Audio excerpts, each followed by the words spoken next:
ಈ ಲೋಕಾಯುಕ್ತ ರಿಪೋರ್ಟಿಂಗ್ ಅರ್ಥ ಆಗಿದೆ ಅಂತ ಅನ್ಕೋತೀರಾ ಬಿಜೆಪಿಯವರಿಗೆ ಜೆಡಿಎಸ್ನವರಿಗೆ? ಲೋಕಾಯುಕ್ತ ಇದು ಪ್ರಾರಂಭ ಮಾಡಿದ್ದೇ ಭಾರತೀಯ ಜನತಾ ಪಕ್ಷ ಸರ್ಕಾರ ಅಲ್ವಾ? ಲೋಕಾಯುಕ್ತ ಬೇಕು ಅಂಥೇಳಿ, ಲೋಕಾಯುಕ್ತ ಬೇಡ ಅಂಥೇಳಿ ತೀರ್ಮಾನ ಮಾಡಿದ್ದೇ ಕಾಂಗ್ರೆಸ್ ಸರ್ಕಾರ, ACB ಮಾಡಬೇಕು ಅಂಥೇಳಿ ಮಾಡಿದ್ದು.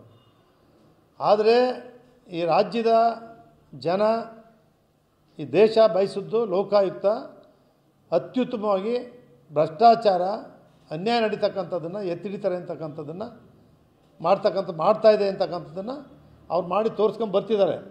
ಭಾಳಷ್ಟು ಜನ ನಮ್ಮ ಇವರಿದ್ರಲ್ಲ, ಹೆಗ್ಡೆ ಅವರು, ಸಂತೋಷ್ ಹೆಗ್ಡೆ ಅವರು, ನಮ್ಮ ಇನ್ನೊಬ್ಬರು ವೆಂಕಟಾಚಲಯ್ಯ ಅವರು, ಮತ್ತು ಈಗಿರೋರು ಕೂಡ ಲೋಕಾಯುಕ್ತ ತನ್ನ ದಾರಿಯಲ್ಲಿ ಚೆನ್ನಾಗಿ ಕೆಲಸ ಮಾಡ್ತಾಯಿದೆ. ಲೋಕಾಯುಕ್ತ ಉತ್ತಮವಾಗಿ ಕೆಲಸ ಮಾಡ್ತಿದ್ದಾರೆ, ಅವರು ವರದಿ ಕೊಟ್ಟಿದ್ದಾರೆ.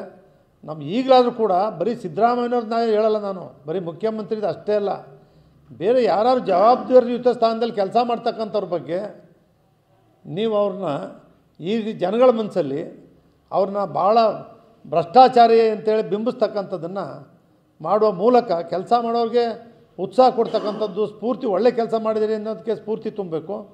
ಕೆಟ್ಟದ್ದು ಮಾಡ್ತಾ ಇರ್ತಕ್ಕಂಥ ಇದು ಮಾಡಬೇಡಿ ಅಂತ ಹೇಳ್ತಕ್ಕಂಥ ಕೆಲಸನ ನಾವು ಮಾಡಬೇಕೇ ಹೊರತು ಈ ರೀತಿ FIR ಆದ ಕೂಡಲೇ ರಾಜೀನಾಮೆ ಕೊಡಿ ಅನ್ನೋದನ್ನು ಬೇರೆ ಯಾರೂ ಕೂಡ ಮಾಡಬಾರ್ದು ಅನ್ನೋದನ್ನು ಈ ಸಂದರ್ಭದಲ್ಲಿ ಒತ್ತಾಯ ಮಾಡಿ.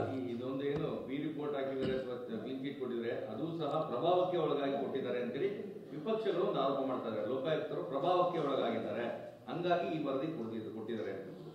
ಪ್ರಭಾವಕ್ಕೆ ಒಳಗಾಗಿ ಕೊಟ್ಟಿದ್ದಾರೆ ಅಂತ ಏನು ಹೇಳ್ತಾರೆ? ಈಗ ನ್ಯಾಯಾಲಯದಲ್ಲೂ ಇದೆಯಲ್ಲ, ತೀರ್ಪು ಬರುತ್ತಲ್ಲ, ಗೊತ್ತಾಗಲಿ.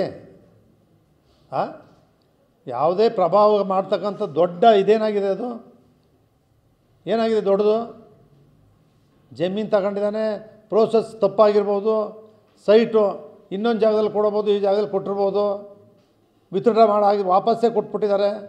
ಮೊದಲೇ ಕೊಡಬೇಕಿತ್ತು, ಲೇಟಾಗಿ ಕೊಟ್ಟವ್ರೆ. ಭಾರಿ ಯಾವುದಾದವ್ರೆ ಅವ್ರ ಹೆಂಡತಿ ಹೆಸರಿಗೆ ಅವ್ರ ತಮ್ಮ ಬರೆದಿದ್ದ, ಎಲ್ರಿಗೂ ಗೊತ್ತು. ಅಮ್ಮ ಪಾರ್ವತಮ್ಮ ಅನ್ನೋದು ನಾನೇ ಹೇಳಿದೆ ಓಪನ್ ಆಗಿ. ನಾವು 25 ವರ್ಷ ಇದ್ದರೂ ಅವರೊಂದು ಹಬ್ಬದ ಕಾರ್ಯಕ್ರಮ ಅಲ್ಲಿ ಯಾವುದಕ್ಕೂ ಈಚೆ ಬಂದವರಲ್ಲ. ಈ ಬಾರಿ ವರ್ಣ ಚುನಾವಣೆಗೆ ಬಂದಿದ್ರೆ ನಂಗೆ ಗೊತ್ತಿಲ್ಲ, ಅದು ಅವ್ರು ಯಾವತ್ತೂ ಕೂಡ ಮುಖ್ಯಮಂತ್ರಿಗಳ ಜೊತೆಯಲ್ಲಿ ಒಂದೇ ಒಂದು ಕಾರ್ಯಕ್ರಮದಲ್ಲೂ ಕೂಡ ಯಾರು ಮುಖ್ಯಮಂತ್ರಿಗಳಾಗಿ ಇತ್ತೀಚಿನ ಕಾಲದಲ್ಲಿ ಜೊತೆಯಲ್ಲಿ ಅವ್ರ ಪತ್ನಿ ಕರ್ಕೊಂಡೇ ಹೋಗ್ತಾರೆ. ಅದ್ರ ಯಾವತ್ತೂ ಕೂಡ ಈಚೆಗೂ ಬಂದವರಲ್ಲ, ವ್ಯವಹಾರಗಳಂತೂ ಮಾಡಿದವರೇ ಇಲ್ಲ.